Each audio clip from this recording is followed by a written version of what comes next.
Hello everybody, welcome to the paper analysis of April mains so far.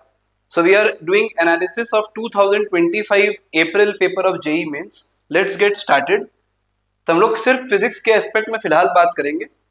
So let us begin with the topic wise analysis कि अब तक किस किस topics के ऊपर कौन कौन से क्वेश्चंस आए हैं उस पर अपने डिटेल में नहीं जा रहे. We are just going with the type of question asked and definitely the topics which they are covering. So the first thing which we are seeing is a very interesting thing कि units and dimensions, error analysis और vector जो कि सबसे आसान topic है, एक introductory topic है, उस पे हर बार किसी ना किसी शिफ्ट में एक से दो सवाल आ रहे हैं. तो we need to make sure that the students must take care of this aspect कि ये दो क्वेश्चन तो पूरा ही पॉकेट में है, तो इसको पक्का से पक्का देखना है. Sure shot make sure that you are able to write the correct dimension. Majority of the paper में डायमेंशन एनालिसिस के ऊपर सवाल है और बहुत ही आसान सवाल है वेक्टर का.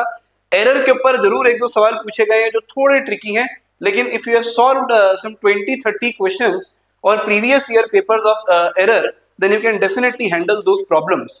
Next we are seeing kinematics. तो काइनेमेटिक्स से भी एक या दो क्वेश्चन है. The questions are really directly formula based and straight forward. There is no nothing like very tricky question that is asked. एक क्वेश्चन थोड़ा सा टफ था बट अदरवाइज अगर आप देखें तो सारे question easy to moderate level पे हैं. लेकिन अभी ये लास्ट 4 अप्रैल वाले शिफ्ट में इस पे सवाल ज्यादा नहीं पूछे गए हैं.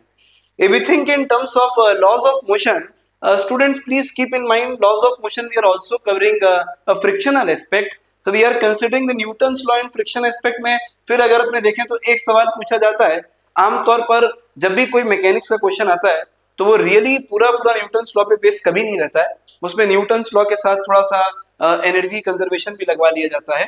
तो over here we can see कि अगर अपने इस कॉम्बिनेशन को देखें, laws of motion, work power energy और कंजर्वेशन ऑफ मोमेंटम, जिसको अपने सेंटर ऑफ मास वाले चैप्टर से रिप्रेजेंट कर रहे हैं, तो over here we can say कि ज्यादा वेटेज मैकेनिक्स में इस बार नहीं है. जो क्लासिकल मैकेनिक्स या पार्टिकल मैकेनिक्स वाला जो पार्ट है उसमें ज्यादा वेटेज बहुत ज्यादा तो नहीं दिखाई पड़ रहा है, लेकिन रोटेशनल मैकेनिक्स का सवाल आ रहा है. एक से दो सवाल रोटेशनल मैकेनिक्स का जरूर पूछा जा रहा है. तो we must keep this in mind that mechanics के पीछे स्टूडेंट्स रियली बहुत मेहनत करते हैं, लेकिन इस बार फिलहाल पेपर में उसको कोई स्थान ज्यादा नहीं मिला है. तो please keep this in mind that you don't get panicked out कि अरे मैकेनिक्स नहीं पूछा गया. कोई बात नहीं है, अगर मैकेनिक्स नहीं पूछा जाए इट इज एब्सोल्युटली फाइन. लेकिन अगर अपने रोटेशनल एस्पेक्ट अगर देखें तो उसके ऊपर सवाल फिर से हैं. अब तक 8 सवाल पूछे जा चुके हैं. So it is very interesting part to see कि क्या अगले पेपर में आता है कि नहीं आता है. लेकिन अपने जनरली देखते हैं कि एक ही ट्रेंड रिपीट होता है. तो इस ट्रेंड के अकॉर्डिंग अगर अपने देखें तो ज्यादा वेटेज यहाँ पे अगर अपने देखें ग्रेविटेशन इंक्लूड करें तो ग्रेविटेशन पूरा ही फाका है. मतलब ग्रेविटेशन में ना फॉर्मूला बेस्ड सवाल है ना एप्लीकेशन बेस्ड क्वेश्चन है. ग्रेविटेशन जो कि एडवांस के सेंस में अगर अपने देखें तो बड़ा ही इंटरेस्टिंग रहता है. काफी बार उसमें पैराग्राफ पूछ लिया जाता है, मोर देन वन करेक्ट पूछा जाता है. But over here in JEE Mains chapter of April we are seeing that gravitation is nowhere asked much. Next we are seeing fluid mechanics. So fluid mechanics we can see that one question is asked now and then. SHM also there is not consistent with the SHM part. Waves वाले part में भी ठीक ठाक सवाल पूछे गए हैं. So overall we can say that class 11 के कवरेज अगर अपने देखें तो क्लास 11 में जो सीरियस टॉपिक जिसको अपने कहें कि किसमें ज्यादा सवाल पूछे जा रहे हैं, तो overall here we can see that ज्यादातर जो टॉपिक्स है, जो इनिशियल टॉपिक्स है क्लास 11 पे, उस पर थोड़ा फोकस ज्यादा रखा गया है इस बार जेईई मेंस में. और जो पुराने टॉपिक हैं उसमें सवाल थोड़े कम आ रहे हैं. Heat and thermodynamics is being consistent. Over here we can say that every time, see 1, 2, 1, 2, 1, 2, 2, 2. So every time heat and thermodynamics से सवाल पूछे जा रहे हैं. क्वेश्चन बड़े आसान पूछे जा रहे हैं. Sometimes the question is as simple as कि वर्क डन आपको दे दिया गया है, इंटरनल एनर्जी चेंज दे दिया गया और हीट एनर्जी एब्जॉर्ब हुआ है कि रिलीज हुआ है, सिर्फ ये सवाल पूछा गया है. तो आसान सवाल पूछे जा रहे हैं थर्मोडायनेमिक्स में. हीट ट्रांसफर बेस्ड क्वेश्चन जो क्लासरूम प्रोग्राम में कराए जाते हैं बेस्ड ऑन कंडक्शन और रेडिएशन या स्टीफन बोल्ट्जमैन लॉ पे बेस्ड क्वेश्चन जरूर देख करके जाएं. It is going to come again and again. So please keep this topic in your mind. So overall from here the class 11 analysis अगर अपने करें तो in class 11 analysis we can see that again I am repeating, units and dimensions छोड़ के ना जाएं. It is coming again and again. आपको बड़ा अजीब लग रहा होगा, यूनिट्स एंड डायमेंशन हम स्टार्टिंग में पढ़ते हैं, तो स्टार्टिंग में रहता है चैप्टर, उसको ज्यादा सीरियसली नहीं लेते हैं, लेकिन उस पर सवाल आ रहे हैं. सिग्निफिकेंट फिगर्स जरूर देख करके जाएं. एरर एनालिसिस करके जाएं, वेक्टर पढ़ करके जाएं, इस पे सवाल आ रहे हैं और बहुत बेसिक क्वेश्चन आ रहे हैं। And please keep this in mind कि जो बीच वाला जो पार्ट है उसमें जो ओवरऑल कॉन्सेप्ट एप्लीकेशन का जो प्रॉब्लम है, जिसमें क्लासिकल मैकेनिक्स के या पार्टिकल मैकेनिक्स के जो सवाल आते हैं वो थोड़े कम आ रहे हैं इस अटेम्प्ट में। You can keep this in mind that अगर ऐसा क्वेश्चन अगर आ जाता है तब उसको बड़े फेयरली आराम से अटेम्प्ट करें, उसको ज्यादा खोजे नहीं क्वेश्चन में। स्टूडेंट का एक टेंडेंसी ये भी होता है कि वो खोजता है कि मुझे मैकेनिक्स अच्छा आता है तो मैकेनिक्स में सवाल खोज खोज के करूं, खोजोगे तो कुछ प्राप्त ना हो तो निराश नहीं होना, it's fine. Next, we are dealing with the class 12 part. So let us begin from electrostatics. Very consistent topic, must say. 3, 2, 2, 1, 3, 2. So this is being very consistent. Electrostatics is playing a very significant role in mains paper. My advice to all the aspirant, please keep this in mind कि आपको direct result जरूर याद हो। जैसे Coulomb's law के बाद अपने electric field, और इलेक्ट्रिक फील्ड के सारे जो स्टैंडर्ड फॉर्मूला हैं कि भाई एक इनफाइनाइटली लार्ज अगर है तो क्या करेंगे, सेमी इनफाइनाइटली लार्ज है तो उसका इलेक्ट्रिक फील्ड क्या होगा, one ring of charge, disc of charge, shell of charge, sphere of charge, ये सारे चीज का जो स्टैंडर्ड रिजल्ट्स है, फील्ड, पोटेंशियल, डाइपोल मूवमेंट, ये सारे के ऊपर क्वेश्चंस हर बार आ रहे हैं। किसी किसी में तो 3-3 सवाल आ गए हैं, 3 सवाल 25 में 3 सवाल, can you just think about it. 3 सवाल अगर 30 में भी आते तो हम लोग कह देते हैं कि कोई लगभग 10% हो गया। तो 10% से ज्यादा पेपर अगर अपने देखें तो इलेक्ट्रोस्टैटिक्स रूल कर रहा है, गवर्न कर रहा है। Please keep this in mind कि direct straight forward formula based problems हैं, उसको छोड़े नहीं, बिल्कुल पक्के तरीके से करके जाएं। Keep in mind that you remember the standard result. एक और बात है, sometimes over here some questions are asked which are assertion reason based, or some statement is given, you need to identify the correct among them or true or false among them. So please keep this in mind कि वो जितने भी statements आ रहे हैं they are directly coming from NCERT. Please don't skip reading NCERT. Please make sure कि आप उसको पूरे तरीके से पढ़ें। खास करके जो चैप्टर के एंड में जो पॉइंट्स टू पॉन्डर या थिंग्स टू रिमेंबर वाले पार्ट में दिए हुए हैं, वहां से क्वेश्चन डायरेक्टली पूछे जा रहे हैं।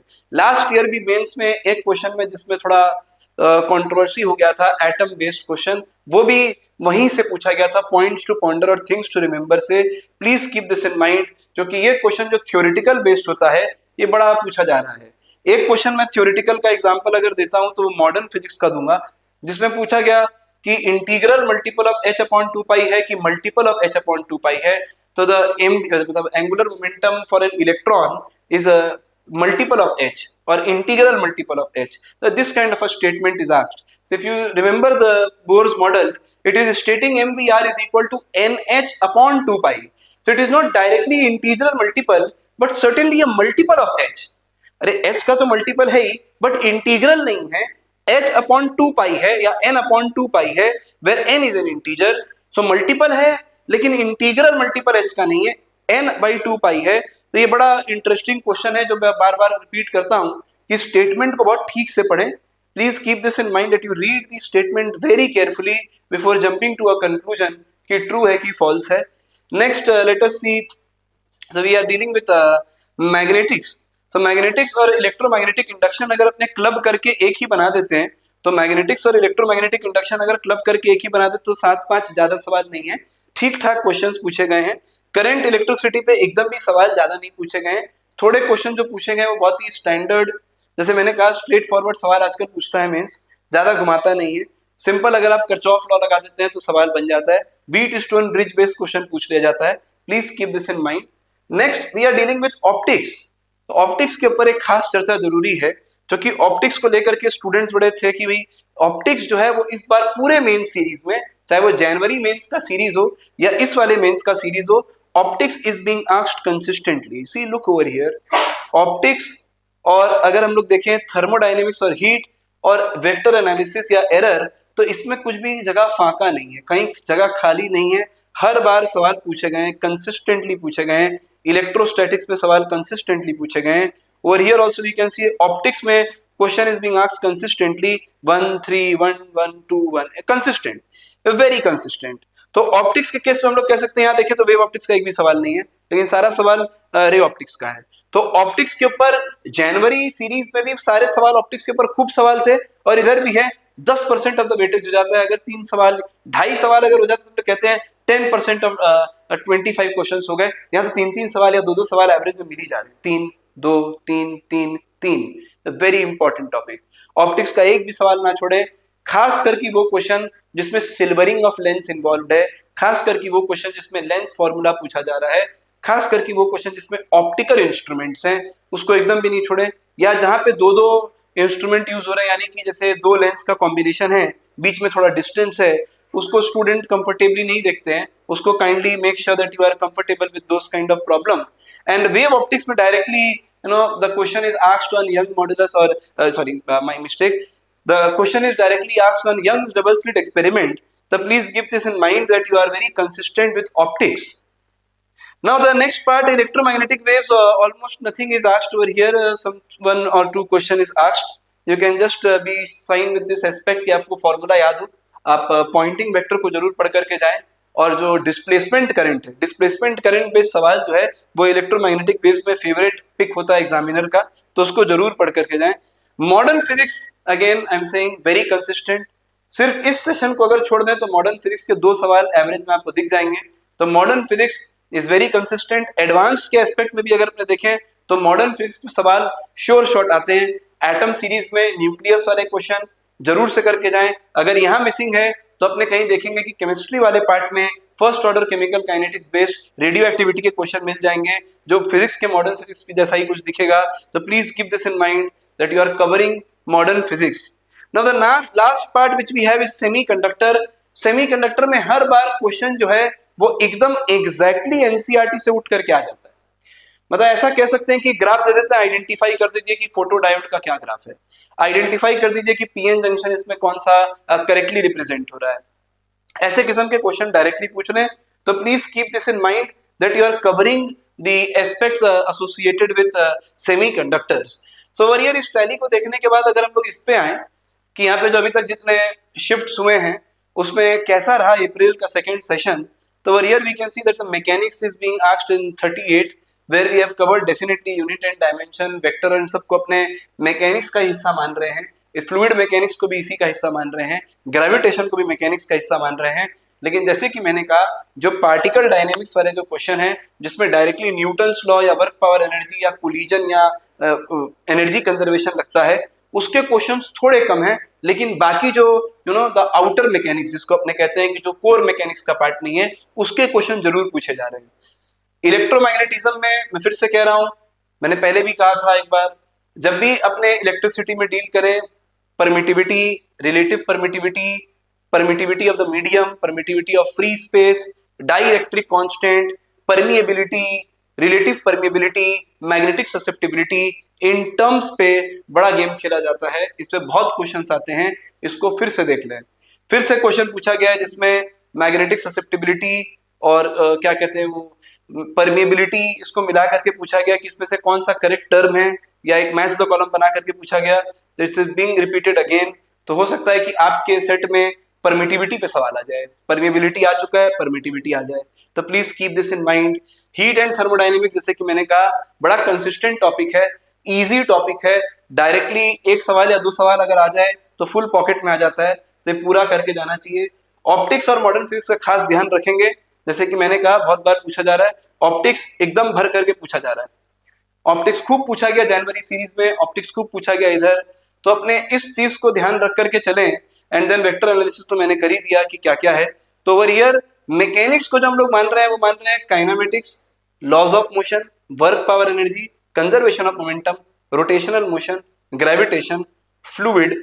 ये अगर अपने देखें तो यहाँ पे अपने कह रहे हैं कि इन सब को अपने मैकेनिक्स के अम्ब्रेला के अंडर मैंने यहाँ पे रख दिया है। तो इसमें बहुत सारे क्वेश्चंस ऐसे आपको दिख रहे हैं, but it is collectively symbolizing almost 70% of class 11 syllabus. इन सब को हम लोग कंबाइन करके हम लोग कह रहे हैं मैकेनिक्स। तो मैकेनिक्स में खूब सवाल पूछे गए ऐसा दिख रहा है, लेकिन मैं फिर कह रहा हूँ कोर मैकेनिक्स में ज्यादा सवाल नहीं है, साइड लाइन वाले मैकेनिक्स में ज्यादा सवाल है। इसको ध्यान से समझे। Direct formula based question projectile motion का पूछा जा रहा है, डायरेक्टली क्वेश्चन पूछ रहे हैं जिसमें ज्यादा नहीं सोचना, डायरेक्टली आप अटेम्प्ट कर दिए, फॉर्मूला लगाए और आंसर आ गया। So this was the complete analysis of the April section of the JEE Mains. I hope you give your exam in the best possible way. जरूर टाइम से पहुंच जाएं. Please make sure that you are keeping a track of the activities which is going around the city and wherever you are living in. तो वहां से आप time पे पहुंच जाएं. तो आप सही समय पे एग्जाम देने के लिए पहुंच जाएं. Make sure that you are 2 or 3 hours earlier to the centre. 2 घंटे जरूर पहले पहुंच जाएं. This is all from my side. All the best for your exams. Do great. Keep in touch.